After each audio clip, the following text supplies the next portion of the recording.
Good morning students, how are you all? I hope you all are fine. This is Mridula Jangid, faculty of Shivjyoti educational group Kota. बच्चों, आज हम व्याकरण का एक topic पढ़ेंगे जिसका नाम है पत्र लेखन। बच्चों, आप सब जानते हैं, आप सबने बचपन से ही आप पत्र लिखते हुए भी आ रहे हैं और पढ़ते हुए भी आ रहे हैं।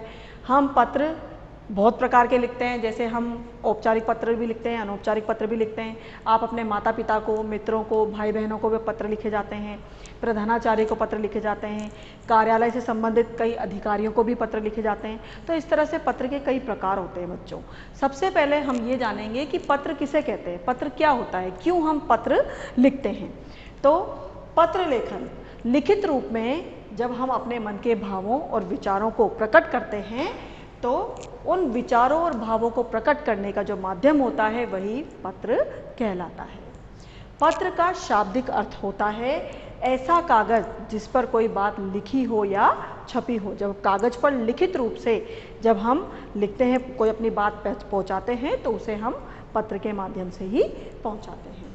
पत्र के द्वारा व्यक्ति अपनी बातों को लिखकर दूसरों तक पहुंचाता है।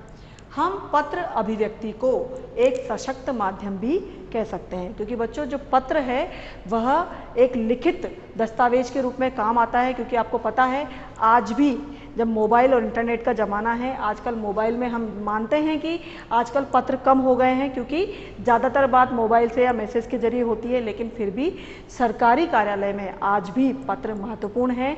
क्योंकि लिखित दस्तावेज के रूप में जो बात जाती है, जो भी संदेश पहुंचाए जाते हैं, जो भी सुझाव वगैरह दिए जाते हैं वो पत्र के माध्यम से ही दिए जाते हैं। तो पत्र की आवश्यकता तो हमेशा ही बनी रहती है।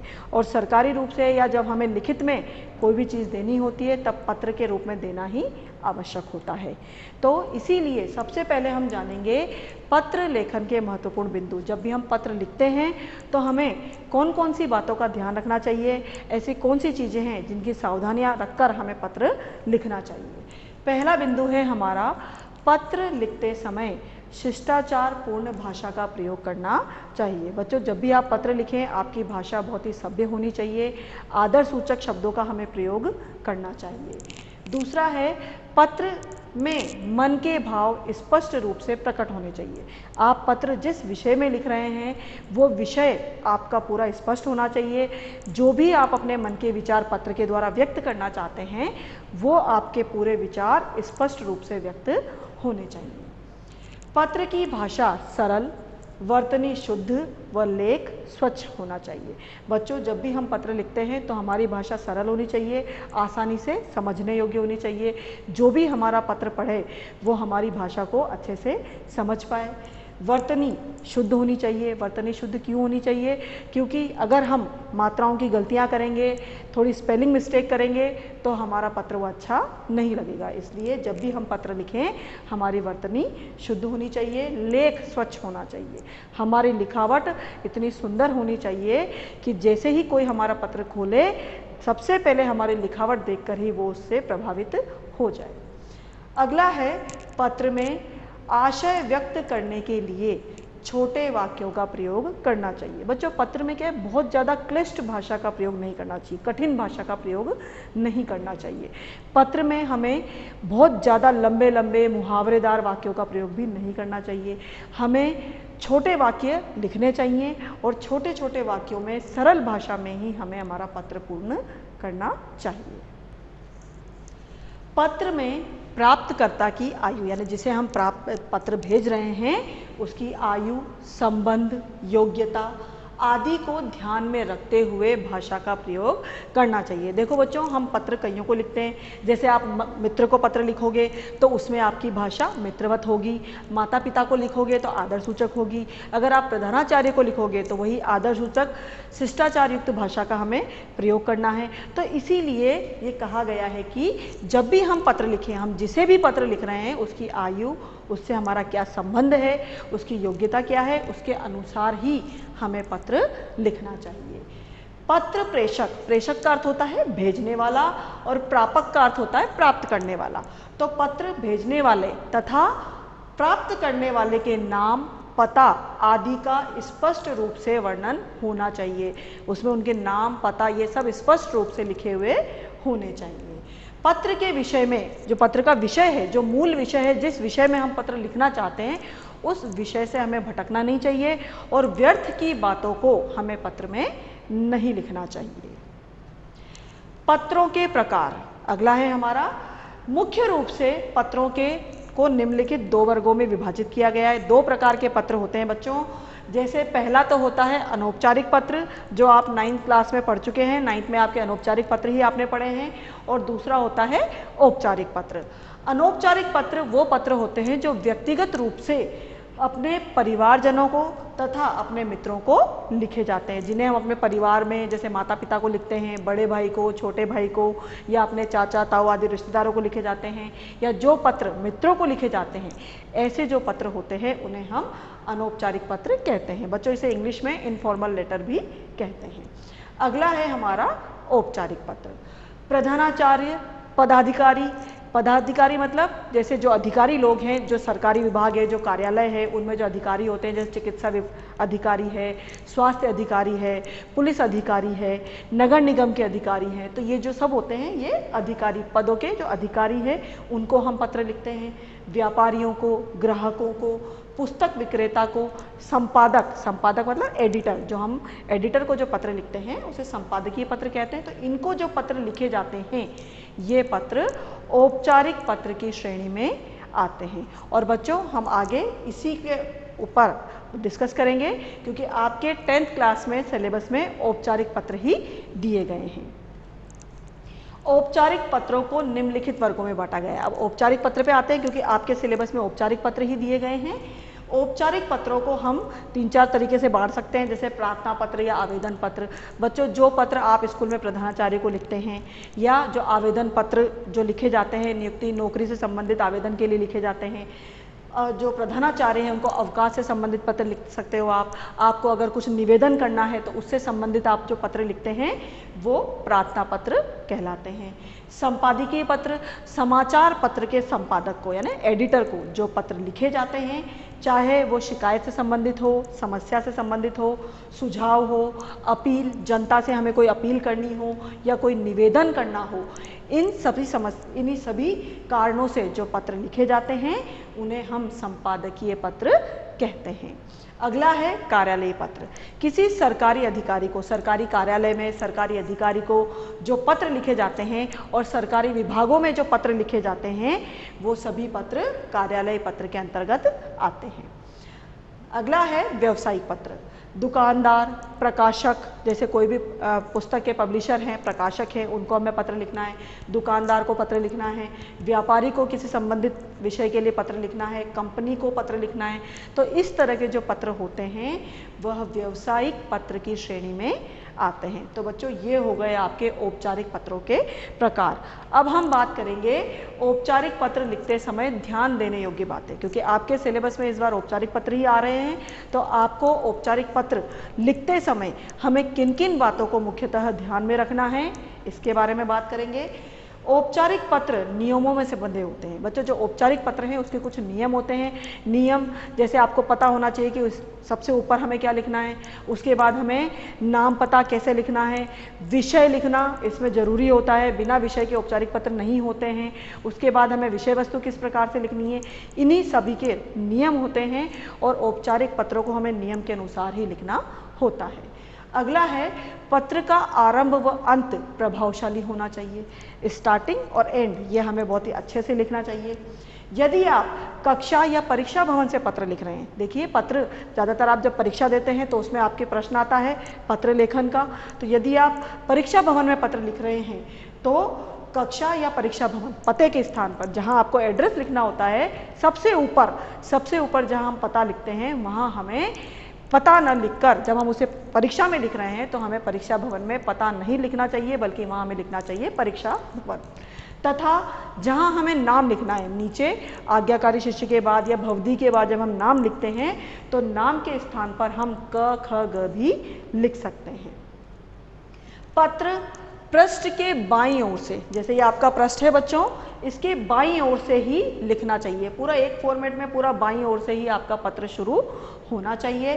पत्र को एक ही पृष्ठ में लिखने का प्रयास करना चाहिए ताकि तारतम्यता बनी रहे। तारतम्य का मतलब होता है बच्चों, जो हमारे विचारों का क्रम है, जो हम विचार प्रस्तुत करना चाहते हैं पत्र के माध्यम से, वो हमारे विचारों का क्रम बना रहे। तो इस तरह से ये कुछ बिंदु हैं। अगला है, पत्र शुरू करने से पहले पत्र का कारण लिखा जाना चाहिए। जैसे विषय, मैंने आपको अभी बताया था कि औपचारिक पत्र जो होते हैं उनमें विषय लिखना आवश्यक होता है। तो जब भी हम पत्र लिखेंगे हमें विषय जरूर लिखना है। विषय को हम केवल एक वाक्य में ही लिखें। जैसे अगर आपको प्रधानाचार्य से अवकाश लेना है, उसके लिए आपको प्रार्थना पत्र लिखना है, तो आप विषय में लिखेंगे अवकाश के लिए, ठीक है। और यदि आपको किसी कार्यालय आदि में भेजना है, जैसे बिजली आपूर्ति के लिए लिखना है, तो बिजली आपूर्ति के लिए पत्र। इस तरह से संक्षिप्त में हमें केवल एक ही वाक्य में विषय को पूरा करना चाहिए। इसके नीचे संबोधन का प्रयोग होता है। जब विषय लिखते हैं तो विषय के बाद संबोधन आता है। तो संबोधन में हम जैसे महोदय, मान्यवर, श्रीमान, माननीय महोदय आदि शब्दों का प्रयोग करते हैं। महोदय और महोदया दोनों का प्रयोग किया जाता है। अगले अनुच्छेद में कारण से संबंधित विषय को विस्तार से लिखा जाता है और अंत में कार्य करने का कोई अनुरोध किया जाता है। बच्चों, उसके बाद जब हम पत्र की शुरुआत करते हैं, विषय वस्तु लिखते हैं, तो विषय वस्तु हमें कम से कम 2 अनुच्छेद में लिखनी चाहिए। 2 अनुच्छेद मतलब 2 पैराग्राफ में लिखना चाहिए। तो जो पहला जो अनुच्छेद होता है, पहला पैराग्राफ होता है, उसमें तो हमें जो हमारा कारण है, जिस विषय में हम पत्र लिख रहे हैं उसका क्या कारण है उसको स्पष्ट करना चाहिए। और दूसरे जो पैराग्राफ है उसमें अंत का कार्य, यानी अंत में अगर हम कोई सुझाव देना चाहते हैं, कोई निवेदन करना चाहते हैं, तो वो हमें दूसरे पैराग्राफ में देना चाहिए। इसके पश्चात अंत में हमें प्रार्थी, भवदीय या भवदीया, आपका आज्ञाकारी शिष्य या आपकी आज्ञाकारिणी शिष्या, इस तरह से लिखा जाता है। और उसके बाद अपना नाम या नाम न देना हो तो उसकी जगह क ख ग लिखा जाता है। बच्चों, प्रार्थी हम कब लिखते हैं? जब हम किसी से निवेदन करने के लिए पत्र लिखते हैं तब हम प्रार्थी का प्रयोग करते हैं। जब कार्यालय पत्र, व्यावसायिक पत्र या संपादकीय पत्र लिखे जाते हैं तो वहाँ पर ज़्यादातर भवदीय या भवदीया का प्रयोग किया जाता है। आपका आज्ञाकारी शिष्य, जब हम प्रधानाचार्य को प्रार्थना पत्र लिखते हैं तब आपका आज्ञाकारी शिष्य या आपकी आज्ञाकारिणी शिष्या का हम प्रयोग करते हैं। अब हम देखते हैं औपचारिक पत्र का प्रारूप। एक ये फॉर्मेट है, प्रारूप का मतलब होता है फॉर्मेट। एक फॉर्मेट मैंने आपको दिया है जिससे आपको समझ में आ जाए कि हमें पत्र किस तरह से लिखना है। तो ये पहला एक फॉर्मेट है, प्रधानाचार्य को प्रार्थना पत्र। अगर आप विद्यालय में प्रधानाचार्य को पत्र लिख रहे हैं तो उसे प्रार्थना पत्र कहते हैं। उसको लिखने का तरीका है, सबसे पहले हम सेवा में लिखते हैं। बच्चों, अगर आप एग्जाम में अगर आप पत्र लिख रहे हैं तो सेवा में से पहले ऊपर, सेवा में से पहले ऊपर आप यहाँ पर परीक्षा भवन भी लिख सकते हैं। और परीक्षा भवन के बाद स्थान का नाम और दिनांक वो आपको यहीं पर लिखना होगा। इसके बाद सेवा में फिर हम लिखेंगे प्रधानाचार्य जी या प्रधानाचार्य महोदय। यदि प्रधानाचार्य है तो प्रधानाचार्य महोदया, इस तरह से हमें लिखना है। उसके बाद हमें लिखना है विद्यालय का नाम। जो भी विद्यालय का नाम प्रश्न में यदि विद्यालय का नाम दिया गया है तो हमें वो लिखना है, नहीं तो हम क ख ग विद्यालय भी लिख सकते हैं। विद्यालय का पता, जो विद्यालय का पता है, एड्रेस है, वो आपको यहाँ लिखना है। इसके बाद एक लाइन लीव करके हमें यहाँ पर एक लाइन छोड़ के विषय लिखना है। विषय, जिस विषय में हम पत्र लिख रहे हैं उसको संक्षिप्त एक वाक्य में हमें यहाँ पर देना है और ये विषय औपचारिक पत्र में आवश्यक होता है। इसके बाद एक लाइन छोड़कर हम लिखेंगे माननीय महोदय। हम यहाँ श्रीमान भी लिख सकते हैं, महोदय या महोदया भी लिख सकते हैं, मान्यवर भी लिख सकते हैं। इसके बाद उसके जस्ट नीचे वाली लाइन से हमें विषय वस्तु लिखनी है। विषय वस्तु यानी जिस विषय में आप पत्र लिखना चाहते हैं वो विषय वस्तु हमें यहाँ से शुरू करनी है। अब आप देख लीजिए बच्चों, पूरा पत्र बाएं पृष्ठ के बाईं ओर से, पृष्ठ के बाईं ओर से ही शुरू हो रहा है। इसी तरह से आपको लिखना है। विषय वस्तु में पहला जो अनुच्छेद है, पहला पैराग्राफ, इसमें आपको वो कारण बताना है जिसलिए आप लिख रहे हैं और दूसरे अनुच्छेद में आपको सुझाव देना है या निवेदन करना है।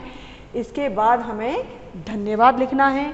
इसके धन्यवाद लिखने के बाद एक लाइन छोड़कर हमें आपका आज्ञाकारी शिष्य, क्योंकि ये प्रारूप मैंने किसका दिया है आपको, प्रधानाचार्य को, प्रार्थना पत्र का, तो यहाँ पर हम लिखेंगे आपका आज्ञाकारी शिष्य या आपकी आज्ञाकारिणी शिष्या। इस तरह से आप लिख सकते हैं। और उसके नीचे यदि प्रश्न पत्र में जो आपका प्रश्न दिया हुआ है उसमें अगर नाम दिया हुआ है तो आप वहाँ पर नाम लिखें, और यदि प्रश्न में नाम नहीं है तो आप परीक्षा भवन में नाम नहीं दिया हुआ है तो आप क ख ग लिखेंगे। इसके बाद कक्षा लिखेंगे और उसके बाद दिनांक लिखेंगे। बच्चों दिनांक आप जो औपचारिक पत्र है आप दिनांक यहाँ भी लिख सकते हैं। मैंने आपको बताया था यदि परीक्षा भवन में आपको पत्र लिखना है तो परीक्षा भवन हमें ऊपर लिखना होगा, उसके बाद पता और फिर दिनांक यहाँ पर आएगी। अगर हमें परीक्षा भवन के बाद ही दिनांक लिखनी है तो फिर हम नीचे दिनांक नहीं लिखेंगे। अगर यहाँ परीक्षा भवन आपने लिखा है तो आप दिनांक यहीं लिखें। आप यहाँ विषय के ऊपर यहाँ पर भी दिनांक लिख सकते हैं। तो दिनांक आप चाहे परीक्षा भवन के साथ लिखें, चाहे विषय से ऊपर लिखें या लास्ट में लिखें, आपका सही रहेगा, इसमें कोई कन्फ्यूज़न नहीं होगा। ठीक है बच्चों, तो ये है आपका पत्र का प्रारूप। अब हम एक उदाहरण देखते हैं, एग्जाम्पल देखते हैं, जिससे आपको ये स्पष्ट हो जाए कि आपको पत्र किस तरह से लिखना है। तो मेरा प्रश्न है, अपने प्रधानाचार्य को छात्रवृत्ति के लिए एक आवेदन पत्र लिखिए। छात्रवृत्ति का मतलब होता है स्कॉलरशिप, स्कॉलरशिप मिलती है उसके लिए पत्र लिखना है आपको अपने प्रधानाचार्य को। तो सबसे पहले यदि आप, अब बच्चों पत्र हम कई जगह लिखते हैं, पत्र हम कॉपी में भी लिखते हैं, कई बार हम वास्तविक रूप में भी प्रधानाचार्य जी को पत्र लिखते हैं। तो अगर आप प्रधानाचार्य को पत्र लिख रहे हैं तो भी आप यहाँ से शुरू करेंगे, अगर कक्षा में कॉपी में आप पत्र लिख रहे हैं तो भी सेवा में से शुरू करेंगे। परंतु यदि आप परीक्षा भवन में परीक्षा देते समय पत्र लिख रहे हैं तो सेवा में से पहले आपको लिखना होगा परीक्षा भवन, और जिस स्थान से आप परीक्षा दे रहे हैं, जिस राज्य से, जिस जिले से दे रहे हैं उसका नाम लिखिए, और उसके जस्ट नीचे आप दिनांक लिखिए, और दिनांक के बाद एक लाइन छोड़कर फिर आप लिखिए सेवा में। और यदि आप कॉपी में लिख रहे हैं तो आप सीधा लिख सकते हैं सेवा में।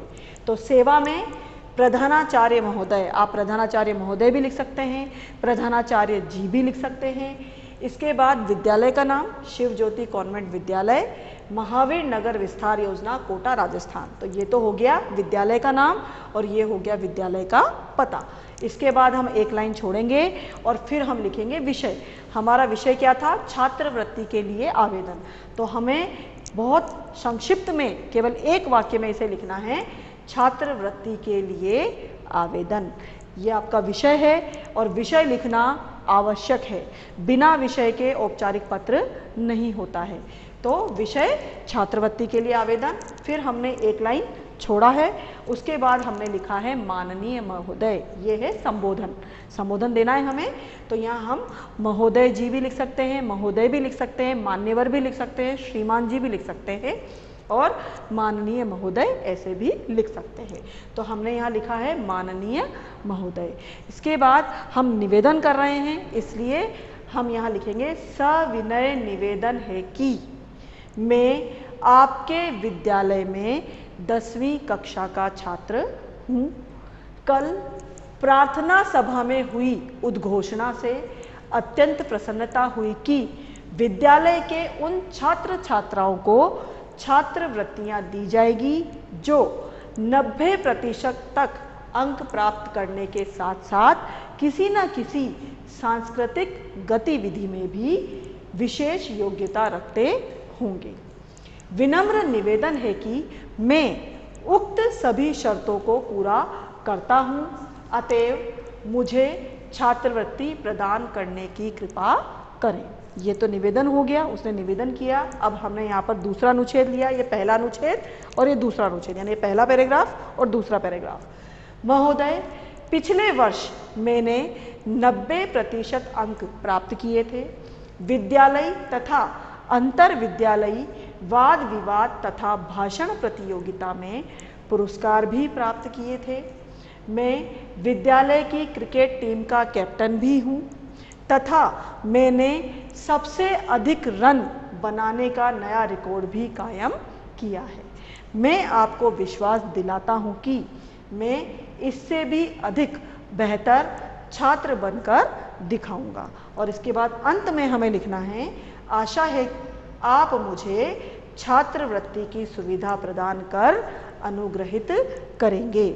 मैं जीवन भर आपका आभारी रहूँगा। ये हमने पत्र समाप्त कर दिया। इसके बाद हम लिखेंगे सधन्यवाद। आप धन्यवाद भी लिख सकते हैं और सधन्यवाद भी लिख सकते हैं। अब एक लाइन हमें छोड़नी है और फिर हमें लिखना है आपका आज्ञाकारी शिष्य। बच्चों, आपने देखा होगा कि ये जो आपका प्रश्न है इसमें न तो छात्र का नाम दिया हुआ है न विद्यालय का नाम दिया हुआ है। तो यहाँ इसीलिए जब हमने अंत में इसको लिखा तो हमने यहाँ पर कोई नाम नहीं दिया और यहाँ लिख दिया क ख ग। यदि आप कॉपी में लिख रहे हैं तो आप अपना नाम लिख सकते हैं, परंतु यदि आप परीक्षा भवन में लिख रहे हैं तो आपको अगर प्रश्न में नाम नहीं दिया हुआ है तो आपको यहाँ पर क ख ग ही लिखना है। इसके बाद आप लिखेंगे कक्षा 10वीं और दिनांक। मैंने आपको बताया था कि दिनांक आप ऊपर भी लिख सकते हैं और विषय से पहले भी लिख सकते हैं। अगला उदाहरण है हमारा कार्यालय पत्र और व्यावसायिक पत्र का। कार्यालय पत्र और व्यावसायिक पत्र का जो प्रारूप होता है वो लगभग समान होता है बच्चों, इसीलिए हम इसका एक उदाहरण लेते हैं। आपके आसपास का जो आपके आसपास की दुकानें हैं उनमें मिलावटी सामान बेचा जा रहा है। इसकी सूचना देते हुए कपिल कुमार 54 पीतमपुरा, ये इसका एड्रेस है, पानीपत की ओर से स्वास्थ्य अधिकारी को पत्र लिखिए। बच्चों, आपने देखा होगा कि ये पत्र आपको लिखना है स्वास्थ्य अधिकारी को। पत्र किसे लिखना है हमें? स्वास्थ्य अधिकारी को। और यहाँ पर आप कौन हैं? कपिल कुमार हैं और ये आपका एड्रेस है। यदि प्रश्न में आपका नाम पता दिया गया है तो आपको उसी के अनुसार लिखना है, फिर आपको अपना नाम नहीं लिखना है। जो पत्र में आपको बताया गया है उसी वही बनकर आपको पत्र लिखना है। तो यहाँ पत्र में आप कौन हैं? कपिल कुमार। तो आपको ये पत्र कपिल कुमार के नाम से ही लिखना है और आपको पता भी यही देना है। तो दुकानों में जो मिलावटी सामान बेचा जा रहा है उसके शिकायत करने के लिए आपको स्वास्थ्य अधिकारी को पत्र लिखना है। तो ये एक शिकायती पत्र है। पत्र की शुरुआत करने के लिए सबसे पहले हम लिखेंगे कपिल कुमार, क्योंकि यहाँ पर इसका छात्र का नाम दिया हुआ है, जो शिकायत करता है उसका नाम दिया हुआ है कपिल कुमार। तो हम लिखेंगे कपिल कुमार 54 पीतमपुरा पानीपत, दिनांक, इसके बाद दिनांक लिखेंगे। मैंने आपको बताया था कि ये जगह नाम दिया होता है तो यहीं पर हमें दिनांक लिखनी है। अगर यहाँ पर ये नाम नहीं दिया होता तो हम यहाँ लिखते परीक्षा भवन। अगर नाम नहीं होता और परीक्षा में ये प्रश्न आपके पत्र पूछा जाता तो हम यहाँ लिखते परीक्षा भवन। स्थान लिखते, चाहे आप कोई भी स्थान, नई दिल्ली, राजस्थान, हरियाणा, कुछ भी लिख सकते हैं, और फिर आप लिखते दिनांक। तो यदि नाम दिया हुआ है तो हम वही लिखेंगे जो हमारे प्रश्न में पूछा जा रहा है, और यदि प्रश्न में नाम और पता नहीं दिया हुआ है तो फिर हम यहाँ पर परीक्षा भवन लिखेंगे, दिनांक लिखेंगे। अब बच्चों, दिनांक यहाँ पर लिख दी है तो हमें फिर दोबारा दिनांक लिखने की आवश्यकता नहीं है। इसके बाद एक लाइन छोड़ के हमें लिखना है सेवा में स्वास्थ्य अधिकारी नगर निगम पानीपत हरियाणा। ये हो गया इसका पता। अब एक लाइन छोड़ के हमें लिखना है विषय, पानीपत में दुकानदारों द्वारा मिलावटी सामान बेचा जाना। एक वाक्य में हमने इसका विषय दे दिया है। इसके बाद एक लाइन छोड़नी है हमें और फिर हमें लिखना है महोदय। अब हम पत्र शुरू करेंगे। मैं सेक्टर 54 पीतमपुरा का निवासी हूँ। मैं आपका ध्यान यहाँ की उन दुकानों की ओर खींचना चाहता हूँ जहाँ दुकानदार मिलावटी सामान बेच रहे हैं। आजकल हमारे सेक्टर और इसकी आसपास की दुकानों में लोगों को ठगने के लिए और अपना लाभ कमाने के लिए सामान में मिलावट कर रहे हैं, जैसे लाल मिर्च पाउडर में ईंट का चूरा मिला देना या हल्दी में पीला रंग मिला देना। इससे ये ग्राहकों को बढ़िया कीमत पर घटिया माल बेच रहे हैं। ऐसा मिलावटी सामान खाना लोगों की सेहत के लिए हानिकारक है। अगर कोई इन पर आरोप लगाता है या इन्हें ऐसा करने से रोकता है तो वे उन पर झूठा आरोप लगा देते हैं। अतः आपसे अनुरोध है कि, अब देखिए बच्चों ये फर्स्ट पैराग्राफ हो गया। अब अगला जो हम निवेदन कर रहे हैं वो हमने दूसरा पैराग्राफ चेंज करके लिखा है। अतः आपसे अनुरोध है कि आप इन दुकानदारों के विरुद्ध आवश्यक कदम उठाएं तथा उचित सबक सिखाएं। हम सभी आपके आभारी रहेंगे, धन्यवाद। और फिर एक लाइन छोड़ के हमें लिखना है भवदीय। बच्चों मैंने आपको पहले भी बताया था, कार्यालयी पत्र, व्यावसायिक पत्र और संपादकीय पत्र जो होते हैं उनमें ज़्यादातर हम भवदीय या भवदीया का प्रयोग करते हैं। अगर कहीं हमें निवेदन करना है तो वहाँ हम प्रार्थी लिख सकते हैं, नहीं तो ज़्यादातर हम भवदीय या भवदीया ही लिख सकते हैं। इसके बाद वापस वही नाम जो प्रश्न में दिया हुआ था, कपिल कुमार। तो इस तरह से आपको बच्चों कार्यालयी या व्यावसायिक पत्र करना है। अब एक और उदाहरण ले रहे हैं हम, संपादकीय पत्र।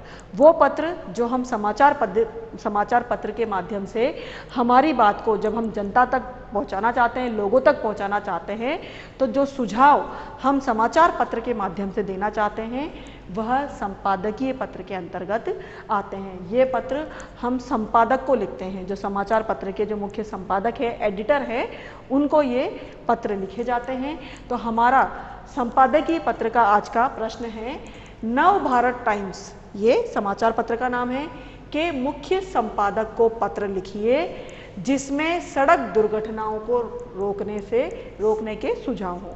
तो ये हमारा प्रश्न है बच्चों। नव भारत टाइम्स जो पत्रिका है इसको पत्र लिखना है। कई बार ऐसा भी होता है कि पत्रिका का नाम प्रश्न में नहीं दिया होता, तो वहाँ आप अपने हिसाब से किसी भी समाचार पत्रिका का नाम लिख सकते हैं। पत्र किसको लिखना है? मुख्य संपादक को लिखना है। विषय क्या है? सड़क दुर्घटनाओं को रोकने के सुझाव। ये आपका विषय हो गया। तो ये हमारा प्रश्न है।